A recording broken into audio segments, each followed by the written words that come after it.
오늘 묵상의 주제는 길입니다. 애굽에서 하나님께서 주시고자 약속하셨던 가나안까지 가는 제일 빠른 길은 이 지중해 해변을 끼고 가는 길입니다. 그 길은 보통 4일에서 5일, 빠르면 3일이면 갈 수 있는 거리의 길입니다. 거기다가 길이 오래된 길이기 때문에 아주 평탄하게 잘 정리된 길입니다. 반면 광야를 통과해서 가는 길이 있는데요. 이 길은 최소한 한 달은 걸리는 먼 길이에요. 돌아가는 길이 될 수밖에 없고, 광야이기 때문에 당연히 길도 거칠고 힘들 수밖에 없습니다. 그런데 하나님께서는 편한 길인 해변길이 아니라 돌아가고 거친 길인 광야길로 이스라엘 자손을 인도하셨습니다. 그 이유는 이스라엘 백성이 아직 준비가 되지 않았기 때문에 그렇습니다. 오늘 본문 17절에 보면 하나님이 돌아가는 길로 가신 이유에 대해 말씀하고 있는데요. 이는 하나님이 말씀하시기를 이 백성이 전쟁을 하게 되면 마음을 돌이켜 애굽으로 돌아갈까 하셨습니다. 그러니까 이 해변길, 편한 길은 블레셋 사람들이 사는 지역입니다. 그래서 오늘 말씀에도 하나님께서 블레셋 사람의 땅이라 이렇게 말씀하셨거든요.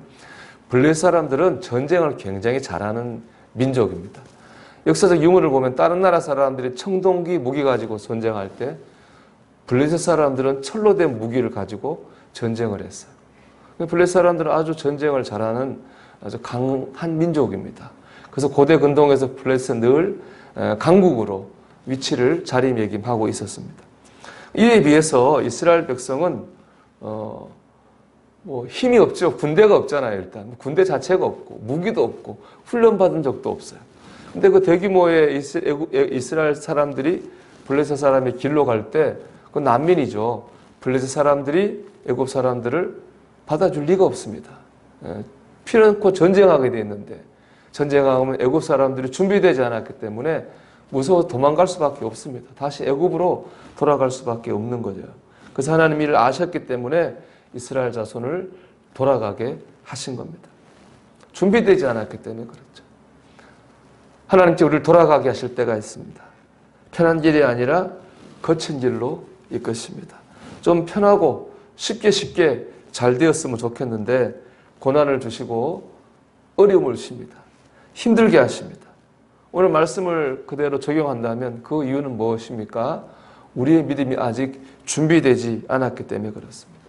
우리의 믿음이 세상을 이길 준비가 되지 않았기 때문에 우리를 돌아가게 하십니다. 그 시간은, 그 돌아가는 시간, 거친 길은 우리가 세상을 이길 수 있도록 하나님께서 준비를 시키시는 시간이라는 겁니다.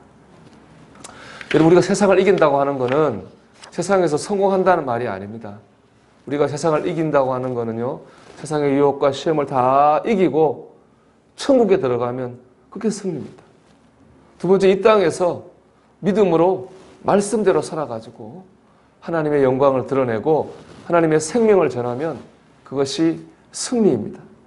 근데 그런 승리의 삶을 살기에 우리가 아직 믿음이 부족한 거예요. 하나님 보시기에. 그렇기 때문에 하나님께서 우리의 믿음을 강하게 하시기 위해서 돌아가게도 하시고 거친 길로도 가게 하십니다. 내 한계를 깨닫게 하셔서 하나님을 보게 하시고 때로는 인내를 경험하게 하시고 때로는 기다릴 줄 알게 하시고 때로는 자신을 내려놓을 수밖에 없는 자기를 포기하는 것도 배우게 하시는 거죠. 이런 과정을 통해서 우리를 믿음의 용사로 다듬어 가시는 거예요. 여러분, 지금 여러분이 가고 있는 길이 돌아가고 있다고 느끼시고 거친 길로 가고 있다고 느끼십니까? 그 길 가운데 하나님의 뜻이 있는 것을 믿으시기 바랍니다. 그렇지 않고 원망과 불평으로 여러분의 에너지를 낭비하지 마십시오. 하나님의 뜻이 있음을 믿고 나갈 때 거기서 우리가 그 돌아가는 시간은 헛된 시간이 아니라 복된 시간이 될 수가 있습니다. 제가 여러 번 간증했지만 제가 아는 우리 목사님 부부는 대학 다닐 때부터 연애를 했어요. 그래서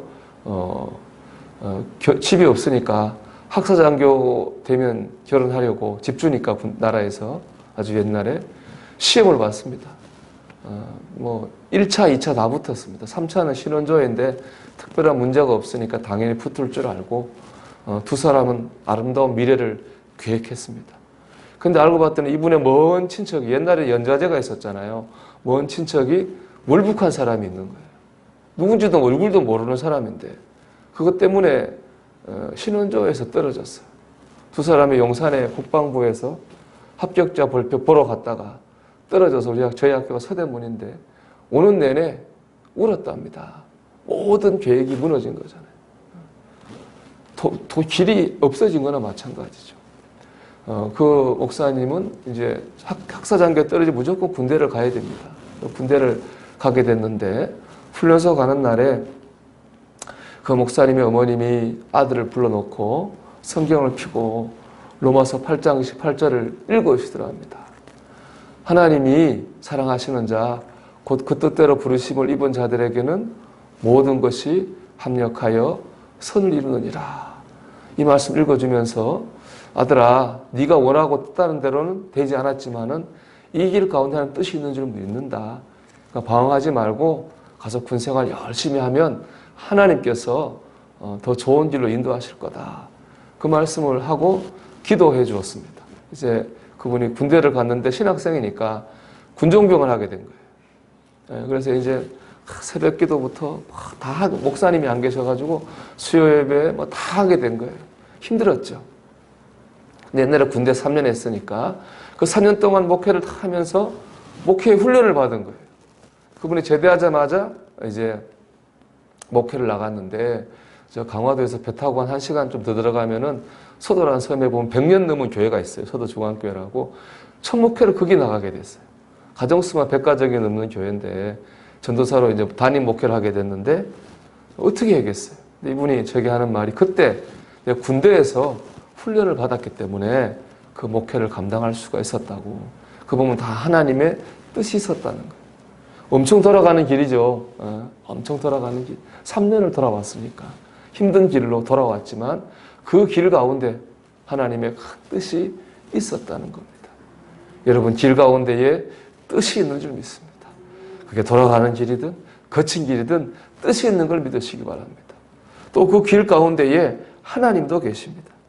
여러분 22절 말씀 보면 낮에는 구름기둥, 밤에는 불기둥이 백성 앞에서 떠나지 아니하리라 이렇게 말씀했어요. 그 길이에 보면 구름기둥과 불기둥이 있었어요. 구름기둥과 불기둥은 하나님의 임재를 의미하는 거예요.